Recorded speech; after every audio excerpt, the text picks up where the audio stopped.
Hi നമസ്കാരം. Market പൾസിൻ്റെ മറ്റൊരു pre market റിപ്പോർട്ടിലേക്ക് എല്ലാവർക്കും സ്വാഗതം. അപ്പോൾ ഇന്ന് ഇന്നലെ എച്ച് സി എൽ ടെക്കിൻ്റെ റിസൾട്ട് വന്നിരുന്നു. കുറച്ച് ബാഡായിട്ടുള്ളൊരു ഔട്ട്ലുക്കാണ് അവർ പറഞ്ഞിരുന്നത്, അതിൻ്റെ വക്താവ് പറഞ്ഞിരുന്നത്. അപ്പോൾ ആ ഒരു കമൻറ്റ് കാരണം പെട്ടെന്ന് എച്ച് സി എൽ ടെക്ക് വീഴാൻ തുടങ്ങി. ഓൾമോസ്റ്റ് 10% ഡൗൺ ആയത്. അപ്പോൾ നമ്മുടെ വാച്ച് ലിസ്റ്റിൽ ഉണ്ടായിരുന്ന 2 IT സെക്ടർ സ്റ്റോക്സ് ഓൾറെഡി എടുത്തു വെച്ചിരുന്ന കൊഫോർജ് ഉണ്ടായിരുന്നു. കൊഫോർജിന് വലിയ കാര്യമായിട്ടുള്ള മൂവ്മെൻറ്റ് ഇല്ലാത്തത് കാരണം കൊഫോർജ് ഒരു ചെറിയൊരു ലാഭത്തിനെ ഒഴിവാക്കി ആ ഫണ്ട് വെളിയേക്ക് കൊണ്ടുവന്നിരുന്നു. അപ്പോൾ അടുത്ത റഡാറിൽ ഉണ്ടായിരുന്ന എച്ച് സി എൽ ടെക്കും ടെക്കം എന്നുള്ള 2 സ്റ്റോക്കായിരുന്നു. അപ്പോൾ റിസൾട്ട് വരട്ടെ എന്ന് വെയിറ്റ് ചെയ്തിരുന്നത് നല്ലൊരു തീരുമാനമായിരുന്നു. അപ്പോൾ റിസൾട്ട് വന്നപ്പോൾ അതൊരു നെഗറ്റീവ് സെൻറ്റിമെൻറ്റ്സ് വന്നു. എല്ലാ സ്റ്റോക്സും വീഴുന്നു. കൊഫോർജ് ഉൾപ്പെടെ എല്ലാ സ്റ്റോക്സും ഒരു 3-4% താഴെ വീഴുന്നു. അപ്പോൾ ആ ഒരു ഡ്രാഗിങ് എന്ന് പറയുന്നത് നമ്മുടെ നിഫ്റ്റിയെയും താഴോട്ട് ഡ്രാഗ് ചെയ്തു. മോസ്റ്റ്ലി സൈഡ് വേസ് പൊയ്ക്കൊണ്ടിരുന്ന മാർക്കറ്റ് പെട്ടെന്നല്ല സ്ലോലി താഴേക്ക് വന്നു. താഴത്തൊരു ബേസിൽ നിൽപ്പുണ്ട്, വലിയ പ്രശ്നമുള്ള ഒരു ഏരിയയിലല്ല. അപ്പോൾ അതിൻ്റെ കൂടെ ബാങ്കിങ് സ്റ്റോക്സ് HDFC ബാങ്ക് 800 എന്നുള്ളൊരു സ്ട്രോങ് ആയിട്ടുള്ള സപ്പോർട്ട് ബ്രേക്ക് ചെയ്തു. ICICI ബാങ്ക് കുറച്ച് താഴോട്ട് വന്നു. സോ ഇങ്ങനെ ഒരു സിറ്റുവേഷൻ കാരണം ബാക്കി ഓവറോൾ മാർക്കറ്റ് വളരെ നല്ല പെർഫോമൻസ് തന്ന ഒരുപാട് സ്റ്റോക്സ് ഉണ്ട്.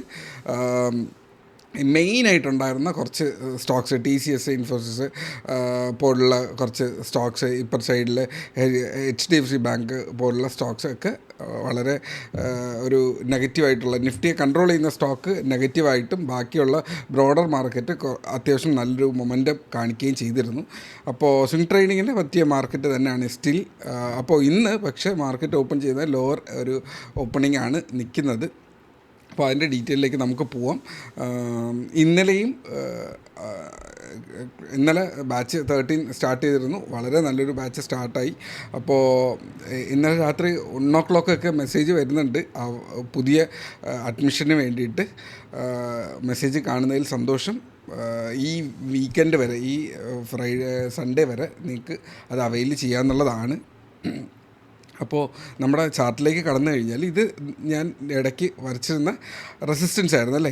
ഇന്നലെ ഈ ഒരു റെസിസ്റ്റൻസ് ബ്രേക്ക് ചെയ്ത് കയറിയാൽ നമുക്കൊരു അപ്സൈഡ് മൊമെൻറ്റം അവിടെ ഉണ്ടായിരുന്നു. പക്ഷേ എന്ത് സംഭവിച്ചു എന്ന് പറഞ്ഞാൽ, എൻ്റെ സ്റ്റുഡൻസിനാണെങ്കിലോ ഇല്ലെങ്കിൽ ഈ ഗ്രൂപ്പിൽ ഒരുപാട് കാലമായിട്ട് നിൽക്കുന്ന ആൾക്കാരാണെങ്കിലോ അറിയാം, നമുക്ക് ഏറ്റവും ഇമ്പോർട്ടൻ്റ് എന്ന് പറയുന്നത് 24,440 മേളിൽ സ്ട്രോങ് ആയിട്ട് മാർക്കറ്റ് നിൽക്കുക എന്നുള്ളതാണ്. ഇന്നലെ നിന്നില്ല. അതിനുശേഷം താഴോട്ട് വരാൻ തുടങ്ങിയപ്പോൾ അതിനൊരു താഴേക്ക് സൈഡ് വേസ് പോയി 440 അങ്ങനെ തട്ടി നിന്നിട്ട് ഒരു സൈഡ് വേസ് പൊയ്ക്കൊണ്ടിരിക്കുകയായിരുന്നു. പിന്നീട് അത് സ്ലോലി താഴേക്ക് വന്നു. ഇപ്പോൾ അതിൻ്റെ ടൈം ഫ്രെയിം ഒന്ന് മാറ്റിയാൽ ഇത് തട്ടി നിന്ന് ലാസ്റ്റിൽ പറ്റാണ്ടായപ്പോൾ ഇതിൻ്റെ ലോവർ ഹാഫ് ഇത് കണ്ടോ, ഇവിടെ നിന്ന് ഓപ്പൺ ചെയ്ത് താഴെ വന്നു, തിരിച്ച് കയറാൻ ശ്രമിച്ചു. ആ ഒരു ഏരിയയിലെത്തുമ്പോൾ 440 അത്രത്തോളം ഇമ്പോർട്ടൻ്റ് ഉണ്ട്. 440, 880 ഇമ്പോർട്ടൻ്റ് ഉണ്ട്. പോയി ഒന്ന് ബ്രേക്ക് ഔട്ട് ചെയ്യാൻ നോക്കി, അതുപോലെ തിരിച്ച് താഴേക്ക് വന്നു. അപ്പോൾ അതിൻ്റെ ലോവർ ഹാഫിലാണ് ട്രേഡ് ചെയ്യുന്നത്. സോ ഇത് കാണുമ്പോൾ തന്നെ എനിക്ക് ഇന്നത്തെ ദിവസം മാർക്കറ്റിൽ ഒരു നെഗറ്റീവ് സൈഡിനുള്ള ഒരു ട്രേഡ് സെറ്റപ്പ് എൻ്റെ മനസ്സിനകത്ത് ഉണ്ടായിരുന്നു. അത് തന്നെയാണ് ഇന്ന് സംഭവിച്ചിരിക്കുന്നത്. മാർക്കറ്റ് ഓപ്പൺ ചെയ്യാൻ സാധ്യത ഇറ്റ്സ് അറൗണ്ട് 24,100.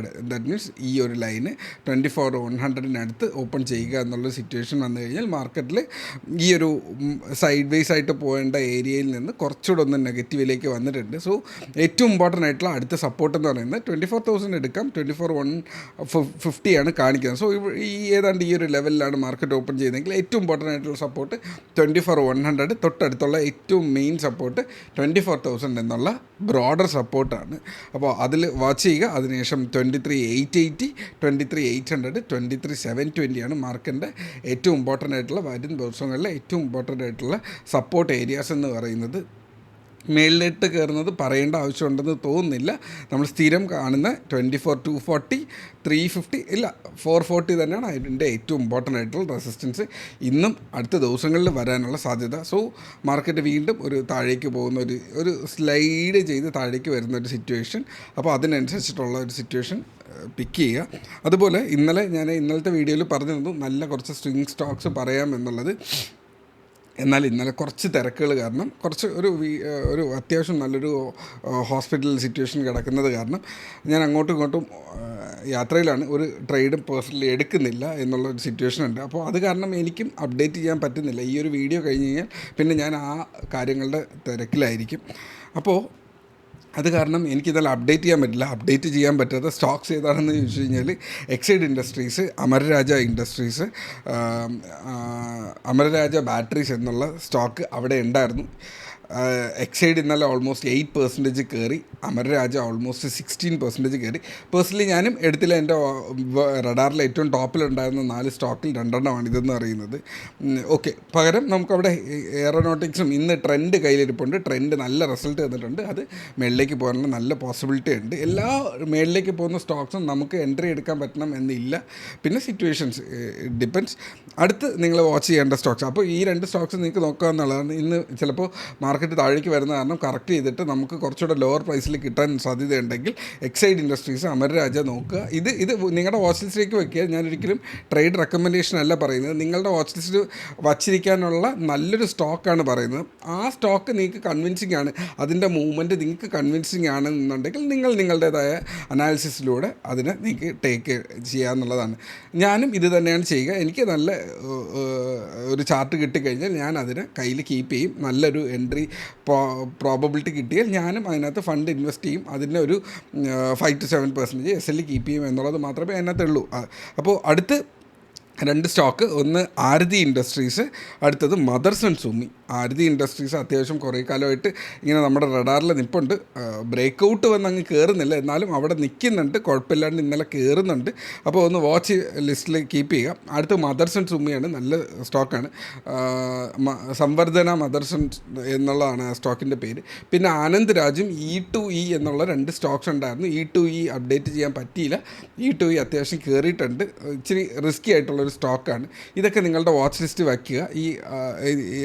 ഈ പറഞ്ഞ ആനന്ദ് രാജും E2Eയും കുറച്ചുകൂടെ മിഡ് ക്യാപ്പായിട്ട്, ഇല്ലെങ്കിൽ കുറച്ചുകൂടെ ടൈറ്റായിട്ടുള്ള ലിക്വിഡിറ്റി കുറഞ്ഞൊരു സ്റ്റോക്കാണ്. അപ്പോൾ അതിനനുസരിച്ചിട്ടുള്ള ഒരു തോട്ട് പ്രോസസ്സിൽ പോവുക. സോ ഇതാണ് സ്വിംഗ് സ്റ്റോക്സ് എന്ന് പറയുന്നത്. നെക്സ്റ്റ് വേറൊന്നുമില്ല. US മാർക്കറ്റ് നല്ല മുകളിലേക്ക് കയറുന്നുണ്ട്. സോ വലിയ ടെൻഷൻ ഇല്ല എന്നുള്ളത് അത് സൂചിപ്പിക്കുന്നുണ്ട്. അതിനനുസരിച്ചിട്ട് നിൽക്കുക. നമ്മുടെ മാർക്കറ്റിൽ നമ്മുടേതായ നെഗറ്റീവ് ഇഷ്യൂസ്, ഇന്ത്യയുടെ തന്നെ നെഗറ്റീവ് ഇഷ്യൂസ് ഉണ്ട്. RBI MPC മീറ്റിംഗ് കിടപ്പുണ്ട്. അപ്പോൾ അതിൻ്റെയൊക്കെ ഒരു സംഭവമാണ്. കംപ്ലീറ്റ് പറഞ്ഞുകൊണ്ടിരുന്നു കഴിഞ്ഞാൽ 10 മിനിറ്റിന് മേളിൽ വീഡിയോ പോകും. സോ മാർക്കറ്റിൽ ഇന്ന് ചിന്തിക്കാനുള്ളത് മാർക്കറ്റ് ഡൗൺ സൈഡിലേക്ക്. ഇപ്പോൾ മാർക്കറ്റ് ട്രെൻഡിങ് എന്താണ്, ഇങ്ങനെ ഒരു കർവ് വന്നിട്ടുണ്ട് അല്ലേ. സോ ഓപ്പൺ ചെയ്തതും ലോവറിലാണ്. അപ്പോൾ ഇത് മൊത്തത്തിൽ ഇങ്ങനെ വന്ന് ഇതിപ്പോൾ ക്ലിയർ ആയിട്ട് നോക്കിയാൽ ഇതാണ് ഇതിൻ്റെ പാറ്റേൺ എന്ന് പറഞ്ഞത്. 24,100 അല്ലേ, ഇതിങ്ങനെ വന്ന് ഓക്കെ ഇവിടെയാണ് അടുത്ത് ഓപ്പൺ ചെയ്യാൻ സാധ്യത. ഓക്കെ, ഇനി അടുത്ത് എന്താണ്, ബൗൺസ് ചെയ്യുന്നുണ്ടോ ഇല്ല താഴേക്ക് പോകുന്നുണ്ടോ എന്നുള്ള ഒരു കാൽക്കുലേഷൻ ചെയ്തിട്ട് അതിനനുസരിച്ചിട്ട് നിങ്ങളുടെ ട്രേഡ്സ് പ്ലാൻ ചെയ്യുക. ലെവൽസ് ഞാൻ ഷെയർ ചെയ്തിട്ടുണ്ട്. നിങ്ങളുടേതായ സ്വന്തം അനാലിസിസ് ചെയ്ത് കൃത്യമായിട്ടുള്ള SLും റിസ്ക് റിവാർഡും മെയിൻറ്റെയിൻ ചെയ്ത് മാത്രം ഫുൾ ക്യാപിറ്റൽ ഇല്ലാണ്ട് നിങ്ങൾ ട്രേഡ് ചെയ്യുക. Trade safe, take care.